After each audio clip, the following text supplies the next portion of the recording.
Fitness plus video channel உங்களை அன்புடன் வரைக்கும் தொழில் மாலை வணக்கம். வீடியோ கூட ஒரே நாள் தொழில். இந்த வீடியோ நம்ம என்ன பார்க்க போகிறோம் அப்படி பார்த்தீங்கன்னா, போர்ட்டோட ஃபஸ்ட்டு பிஹேவியரான அந்த கம்ப்ளீஷன் ஸ்கோர் அதை பற்றி நம்ம பார்ப்போம். அடுத்த பார்த்தீங்கன்னா husband and wife divorce case, இது வந்து பார்த்திங்கன்னா பேமெண்ட்டில் ஒரு சிக்கல் ஆகிடுச்சு. அதை பற்றி நம்ம வீடியோவில் பார்ப்போம். அதை போர்ட்டலில் தான் அதே தான். அதுவும் பார்த்திங்கன்னா பிக்கப் ட்ராப்அப்பில் ஒரு சின்ன பிரச்சனை, பிக்கப் ட்ராப்அப் கூட பிரச்சனை இல்லை, பேமெண்ட்டில் பிரச்சனை. அதை பற்றி நம்ம பார்ப்போம். சரி, ஃபஸ்ட்டு பிஹேவியர்னு சொன்னால் தெரியுமா, அது என்னென்னா ரொம்ப எனக்கு தெரிஞ்ச இந்த கம்ப்ளீஷன் ஸ்கோரில் ரொம்ப கை வைக்கிறாங்க தொடர்.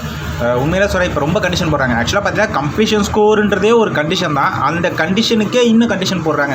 என்ன கண்டிஷன்னா, இந்த ஏரோப்ளைன் மோடு சுவிட்ச் ஆஃப் பண்ணக்கூடாது அப்படி சொல்லிட்டு இந்த இது வந்து பார்த்தீங்கன்னா விளம்பரம் வந்து பார்த்தீங்களா அது.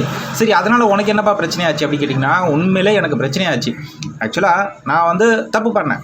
நான் வந்து யோகியம் இல்லைப்பா, நான் இவ்வளோ பேசுகிறேன்னா நானும் கூட யோகி இல்லைன்னு தான் சொல்லுவேன். நானும் ஒரு மிஸ்டேக் பண்ணேன் இல்லைன்னு சொல்ல, அதுக்காக இவ்வளோ பேர் தண்டனையா அப்படின்றதான் என்னோட கேள்வி.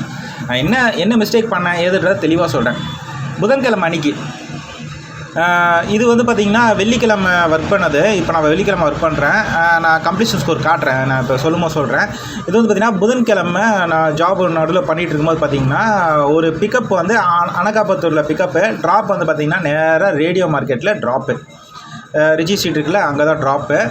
அங்கே ட்ராப் பண்ண நேரம் பார்த்திங்கன்னா 2:45. ஸோ நான் ட்ராப் பண்ணிவிட்டு நான் என்ன பண்ணேன் அப்படி பார்த்தீங்கன்னா, எண்டு ட்ரிப் கொடுத்துட்டு கேஷ் கலெக்டட் கொடுக்கல. எண்டு ட்ரிப் கொடுத்துட்டு கேஷ் கஸ்டமர்கிட்ட வாங்கிட்டு கேஷ் கலெக்டடுன்னு நான் கொடுக்கல. காரணம் என்ன அப்படின்னு பார்த்தீங்கன்னா, கேஷ் கலெக்டர் கொடுத்தேன்னா அடுத்த செகண்ட் என்ன நடக்கும் தெரியும், அடுத்த ஆர்டர் உடனே போட்டுருவாங்க. ஏன்னா ரேடியோ மார்க்கெட்டில் நான் வந்து லஞ்சு சாப்பிடல, அப்புறம் ரெஸ்ட் ரூம் வேறு போகணும். ஸோ அதனால் என்ன பண்ணேன்னா, கேஷ் கலெக்டர் கொடுக்காம நேராக ஒரு கிலோமீட்டர் டிஸ்டன்ஸு சேப்பாக்கு கிட்டே போனேன். அங்கே ரெஸ்ட் ரூம் இருக்குது. ஏன்னா அங்கே சேப்பாக்கிட்ட போனாலே அந்தளவுக்கு கொஞ்சம் ஆர்டர் கொஞ்சம் டைம் எடுக்கும், 5 நிமிஷம் 10 நிமிஷம் எடுக்கும். அது என்னமோ அந்த இடத்துல நிறைய நோட் பண்ணிட்டேன். ஸோ அங்கே போய்ட்டு ரெஸ்ட் ரூமுக்கு போகிறேன். என்னோடய மொபைலை வந்து பார்த்திங்கன்னா இது பண்ணிட்டேன். ஏன்னா அந்த கேஷ் கலெக்டர்னு அப்போ கொடுத்துட்டு கோ ஆஃப்லைன் கொடுத்துட்டு பேக்கில் எடுத்து வச்சுட்டு ரெஸ்ட் ரூமுக்கு போனேன். பேக்கெட்டில் வைக்காமல், ரெஸ்ட் ரூம் போகிறதா பேக்கெட்டில் வைக்க மாட்டேன். ஸோ பேக்கில் வைக்கிறது சேஃப் இல்லை. ஸோ அதை வச்சுட்டு உள்ளே போகிறேன். கொஞ்ச நேரத்தில் பார்த்தீங்கன்னா ஆர்டர் போட்டாங்க. என்ன ஆர்டர்னா, நம்ம போட்டுற ஆர்டர் போட்டாங்க. என்னடா அது ஆஃப்லைன், நம்ம தான் ஆஃப்லைனில் கொடுத்தோம், எப்படி இது ஆர்டர் இவங்க போட்டிருப்பாங்கன்னு எனக்கு கொஞ்சம் கடுப்பாயிடுச்சு. அடுத்த செகண்ட் பார்த்தா நான் கோ ஆஃப்லைன் போகல, அதான் இதாக இருக்குது. ஸோ இது வந்து என்னோடய மிஸ்டேக், நான் கவனிக்கணும். அதை கோ ஆஃப்லைன் போட நான் என்ன நினச்சேன்னா, கோ ஆஃப்லைன் கொடுத்துட்டு அர்ஜென்ட்டில் வந்து இது பண்ணிட்டேன். அடுத்த செகண்ட் பார்த்தீங்கன்னா உடனே சீக்கிரமாக வேலையெல்லாம் முடிச்சுட்டு, ரெஸ்ட் ரூமில் வேலையெல்லாம் முடிச்சுட்டு வெளியே வர்றதுக்குள்ளே அடுத்த ஆர்டரை போட்டாங்க. நான் பயத்தில் என்ன பண்ணுறேன்னா, மொபைல் டக்குன்னு எடுத்து சுவிட்ச் ஆஃப் பண்ணுறேன். ஆர்டர் அமௌண்ட்டு எதுவுமே பார்க்கல தோழர். டக்குன்னு சுவிட்ச் ஆஃப் பண்ணிட்டேன். சுவிட்ச் ஆஃப் பண்ணிவிட்டு லஞ்செல்லாம் என்னோடய வேலையெல்லாம் லஞ்செல்லாம் முடிச்சுட்டு மறுபடியும் ஆன் பண்ணி பார்த்துட்டு ஆப் என்ன சிச்சுவேஷன் இருக்குதுன்னு பார்த்தேன். எந்த ஒரு பிரச்சனையும் இல்லாமல் அன்றைக்கி இருந்தது. அப்புறமா பார்த்திங்கன்னா ஈவினிங்கே புதன்கிழமை ஈவினிங்கே பார்த்திங்கன்னா மறுபடியும் ரிஜிஸ்ட்ரீட்டில் போட்டு விட்டாங்க. ஐயோ, என்னடா இவங்க இப்படி பண்ணுறாங்களேன்னு. ஏற்கனவே 2 வாட்டி வேறு இது பண்ணிட்டோமா. இது வந்து பார்த்திங்கன்னா என்னாச்சுன்னா 3வது வாட்டி. என்னென்னா ரிஜிஸ்ட்ரீட்டுக்கு வந்துட்டு அங்கேயும் நான் எண்டு ட்ரிப் கொடுத்துட்டு கேஷை வாங்கிட்டு கேஷ் கலெக்டர் கொடுக்காம கொஞ்சம் தள்ளி போய் கொடுப்போமேன்னு சொல்லிவிட்டு வருஷம் டவுட்டு நான் அந்த ஏரியா அந்த சரௌண்டிங்கில் வந்து பார்த்திங்கன்னா அங்கே போயிட்டு கரெக்டாக கேஷ் கலெக்டர் கொடுத்துட்டேன். ஈவினிங் டைமில் அதை நான் யோசிக்காமல் விட்டேன். அடுத்த ஆர்டர் டப்புன்னு போட்டாங்க. எங்கே போட்டாங்கன்னா கெருகம்பாக்கம் போட்டாங்க. என்னங்கடா இப்படி பண்ணுறீங்களே அப்படின்ட்டு அன்றைக்கும் பயந்து சுவிட்ச் ஆஃப் பண்ணிட்டேன். ஸோ மொத்தம் எத்தனை ஆர்டரு, 3 ஆர்டர் தான் வந்து பார்த்திங்கன்னா நான் வந்து இந்த மாதிரி பண்ணிட்டேன். தப்பு என் சைடில் தான்ப்பா, என் சைடில் நான் வந்து கரெக்டாக யோசிச்சு பண்ணியிருக்கணும், எல்லாமே பண்ணியிருக்கணும், இல்லைன்னு சொல்ல வரல. சிச்சுவேஷனுக்கு கொஞ்சம் ஹெல்ப் பண்ணக்கூடாதா? சாப்பிட்றதுக்கு போக முடியல, ரெஸ்ட் ரூம் போக முடியல, ஒரு டீ குடிக்க முடியல, தண்ணி குடிக்க முடியல. அந்த கேஷ் கலெக்டர் ஐயோ, அது ஆப்ஷனை மாற்றி தான் தொலைகிறேன். பாஸ் பண்ணி தொலைலாமல் ஸ்கிப் ஒரு 5 செகண்ட் பாஸ் பண்ணி தான், அது கொடுக்க மாட்டேங்கிறாங்க. ஸோ என்னாச்சுன்னா அடுத்த நாள் வியாழக்கிழமை காலைல நான் ஓப்பன் பண்ணி பார்க்குறேன். 32%, 35% நினைக்கிறேன் பர்சன்டேஜ் ரொம்ப கம்மியாகிடுச்சு. 100%லேருந்து 70-60% குறைச்சிட்டாங்க. செம்ம டென்ஷன் ஆகிடுச்சு. என்னடா இது, ஒரு ஆர்டரை ஸ்கிப் பண்ணுறதுக்கு 20% குறைப்பாங்களா? 15-20% எவ்வளோ குறைச்சிட்டாங்க தொடர்.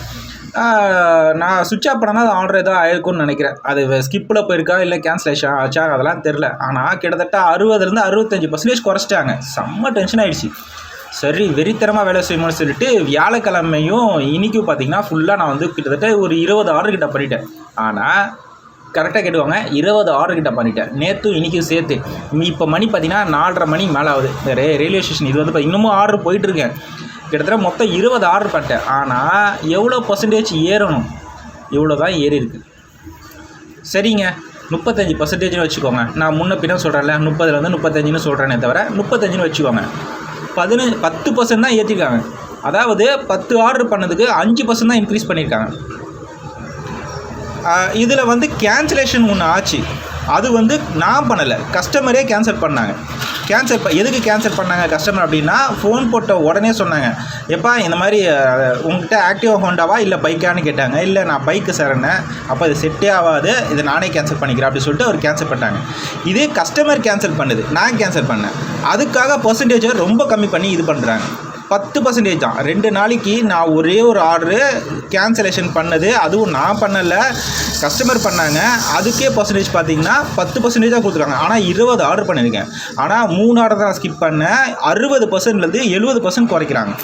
சரி, ஏதோ ஒரு ஆர்டர் நான் அதை சுவிட்ச் ஆஃப் பண்ணிட்டேன், அது மிஸ்டேக் பண்ணிட்டேன். சரிப்பா, நான் தப்பு பண்ணிட்டேன், நான் தான் தப்பு பண்ணேன், இல்லைன்னு சொல்லலை. அதுக்காக இவ்வளோ பேர் தண்டனை எதுக்கு? அதுதான் என்னோடய கேள்வி. இப்போது இந்த வாரம் பார்த்திங்கன்னா என்னால் முடியாது, நாளைக்கு ஒரு நாளைக்கு இன்னும் ஒரு 10% கொடுப்பாங்களான்னு தெரியாது. நாளைக்கு சனிக்கிழமை வேலை செய்வேன். இந்த 10% கொடுப்பாங்களா என்ன ஏதுன்னு எனக்கு ஒன்றும் புரியாது. அது சுத்தம் 55% எடுக்கிறதுக்குள்ளே காலி. இப்போ அடுத்த வாரம் ஃபுல்லாக நான் நான் ப்ரீமியம் மெம்பர் தான், முடியாது. ஸோ போர்ட்டர் வந்து சுத்தமாக வேலை செய்கிறது வேஸ்ட்டு, நீங்கள் வேலை செய்யாதீங்கடா அப்படியே சொல்லாமல் சொல்கிற மாதிரி இருக்குது. ஒரு ஃபோன் சப்போர்ட் இப்போ இல்லை. அந்த ஃபோன் சப்போர்ட் நீங்கள் சேட்டில் போய்ட்டு செக் பண்ணி பாருங்கள், ஃபோன் சப்போர்ட்டை தூக்கிட்டாங்க. ஏதாவது ஒரு பிரச்சனை நான் கால் பண்ணலான்னா அதுக்கும் ஒன்றும் பண்ண முடியல. ஏன்னா கஸ்டமர் என்ன பண்ணாங்கன்னா, நேற்று வந்து பார்த்திங்கன்னா, நேற்று இல்லை, இது வந்து 3 நாளைக்கு முன்னால் ஒரு சம்பவம் நடந்தது. என்னென்னா, கஸ்டமர்கிட்ட வந்து புக் பண்ணிட்டாங்க பாரிஸில். போயிட்டு கால் பண்ணுறேன், அவங்க வந்து இல்லைப்பா நான் புக் பண்ணவே இல்லை, அது எப்படி புக் ஆச்சுன்னு தெரியல, தெரியாமல் பண்ணிட்டேன்னா என்ன பண்ணேன். அவங்களுக்குள்ளே ஏதோ ஒரு மனப்போராட்டம், அவங்களுக்குள்ளே ஏதோ ஒரு பிரச்சனை போகுது, அவங்களுக்குள்ளே பர்சனல். ஸோ கோச்சிக்காதமாக நீங்கள் வந்து கேன்சல் பண்ணிவிடுங்க அப்படின்னு சொன்னாங்க. இல்லை மேம் நீங்களே கேன்சல் பண்ணி, இல்லைப்பா எனக்கு அதை கேன்சல் பண்ண கூட தெரியாது, புக் பண்ணவர் மொபைல் இங்கே வச்சுட்டு போயிட்டாரு அப்படின்னு சொல்கிறாங்க. அவங்க வீட்டுக்கார் பண்ணார் போதுக்கு. ஸோ நான் என்ன பண்ணேன்னா, கேன்சல் பண்ணேன். நான் கேன்சல் பண்ண முடியாது, ஏன்னா பண்ணேன்னா 1 hour சஸ்பென்ஷன். கேன்சல் பண்ணலாமே சொல்லிட்டு கஸ்டமர் சப்போர்ட் ஃபோன் பண்ணலான்னு பார்த்தீங்கன்னா ஃபோன் ஆப்ஷனை தூக்கிட்டாங்க. இதை பற்றி பேசி ஒன்றும் ஆக போகிறது இல்லையா அப்படின்னாலும் ரைட்டு. ஆனால் என்னென்னா, ஃபுல் பேஸ் பண்ணி ஒர்க் பண்ண முடியாத மாதிரி ஆகிப்பட்டேன். இது ஒரு மனக்கசப்பான ஒரு விஷயம். இந்த கம்ப்ளீஷன் ஸ்கோரில் ரொம்ப கை வைக்கிறாங்க.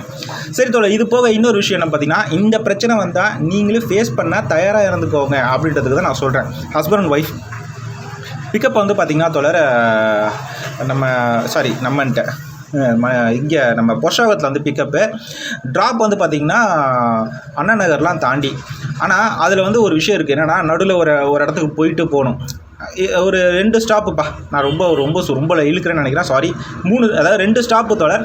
அமௌண்ட் வந்து 220 ரூபா. பிக்கப் வந்து ஒய்ஃபு, ட்ராப் வந்து பார்த்திங்கன்னா ஹஸ்பண்டு. சரியா, இவங்க 2 பேருக்குள்ள கொஞ்சம் இஷ்யூஸ் போகுது, அதாவது டிவோர்ஸ்டு. இது எப்படி தெரிஞ்சுக்கிட்டேன் அப்படின்றத நான் கடைசியில் சொல்கிறேன். ஸோ நான் வந்து பார்த்திங்கன்னா பிக்கப் பண்ணுற இடத்துக்கு போயிட்டேன், கஸ்டமருக்கு கால் பண்ணிட்டேன், அது ஒய்ஃப்க்கு அவங்க கால் பண்ணுறேன். மேடம் நான் இந்த மாதிரி போர்ட்டலேருந்து கால் பண்ணுறேன்.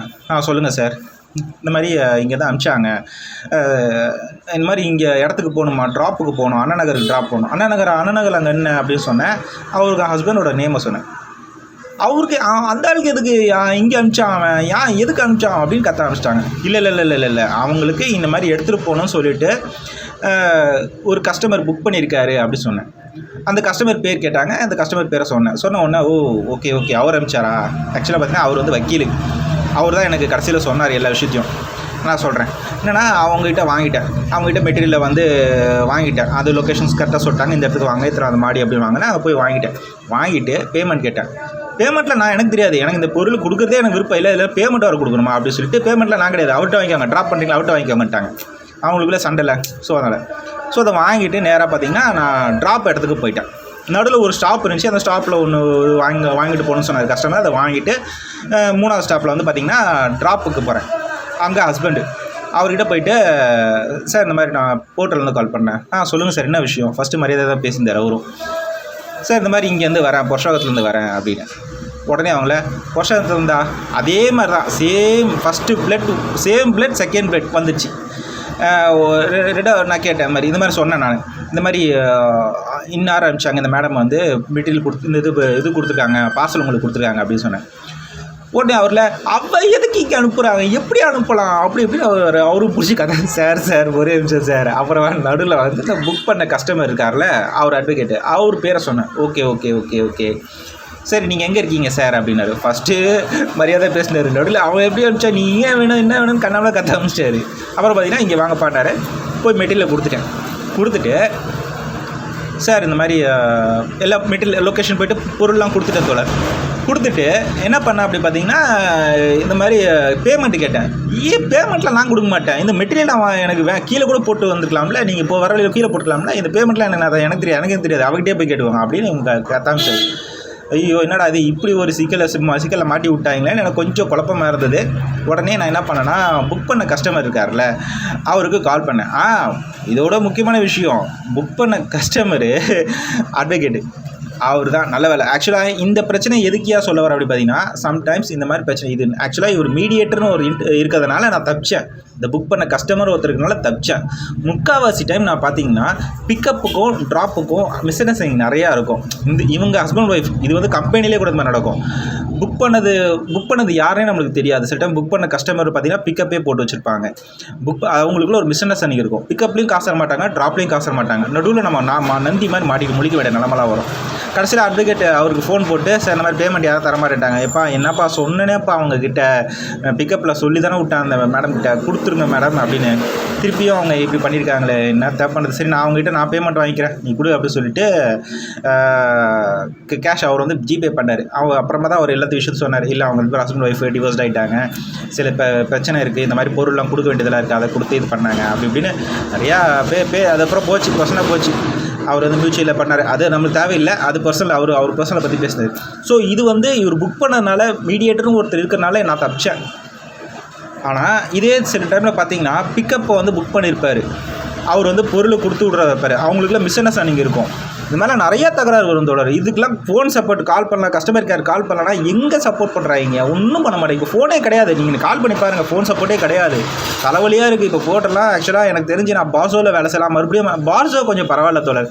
பாசோனா ஃபாஸ்ட்டு, அது கொஞ்சம் பரவாயில்ல. ஆனால் என்னென்னா கொஞ்சம் லாங்கில் கண்ணாமண்ணு போய் விட்டுருது. அங்கேருந்து கொஞ்சம் ஆர்டர் எடுத்துகிட்டு வந்து கஷ்டமாக இருக்குது. இதுக்கு வந்து இதுக்கு நடுவில் பார்த்தீங்கன்னா ரேப்பிடோ பார்சல் பரவாயில்ல. போர்ட்டர் எனக்கு தெரிஞ்சு அநேகமாக புதுசாக எதாவது கஸ்டமர் வந்துருவாங்க, புது ஆப் எதாவது வரும்னு நினைக்கிறேன். இந்த மாதிரி போர்ட்டர் இப்படி பண்ணிகிட்டே இருந்தாங்கன்னா வேறு ஏதாவது புது ஆப் வந்தால் வந்துடும். இது ஏன்னா பண்ணுறது சரியில்லை. கம்ப்ளீஷன் ஸ்கோரில் ரொம்ப கை வைக்கிறாங்க. ஃபோன் சப்போர்ட் கிடையாது. ஆர்டர் கேன்சலேஷன் பண்ணக்கூடாது. பண்ணோம்னா ஐடி சஸ்பெண்ட் ஆக வாய்ப்பு இருக்குது. அதாவது ஒரு குறிப்பிட்ட ஆர்டர் வரைக்கும் அது சொல்ல மாட்டாங்க, அது பாலிசியில் இருக்கும். இன்னும் நம்மளுக்கு அது காட்டல, இப்போ தான் காமிச்சிட்டாங்களே ஸ்கிப்புக்கு பாலிசி, கேன்சலேஷன் பாலிசி காட்டுவாங்க. சரி தோழர், அவ்வளோதான் தோழர். எனக்கு தெரிஞ்ச விஷயங்கள் நான் சொல்லிட்டேன். என்னன்னா நீங்கள் கேர்ஃபுல்லாக ஹேண்டில் பண்ணுங்கள். பிக்கப் ட்ராப்அப்பில் பிரச்சனை இருக்கக்கூடாது. பேமெண்ட்டில் பிரச்சனை இருந்ததுன்னா எடுக்காதீங்க. அவ்வளோதான் நான் சொல்ல முடியும் தோழர். நான் ஏதாவது தப்பாக பேசினாலோ, இல்லை நான் சொல்கிற விஷயத்தில் ஏதாவது என் சைடில் தப்பு இருக்குன்னு நீங்கள் சொன்னாலோ அதுக்கு வந்து நான் சாரி கேட்டுக்கிறேன். ஆனால் இந்த மாதிரி பிரச்சனை நடக்கும், அதை ஃபேஸ் பண்ண கற்றுக்கோங்க தோழர். பாய்.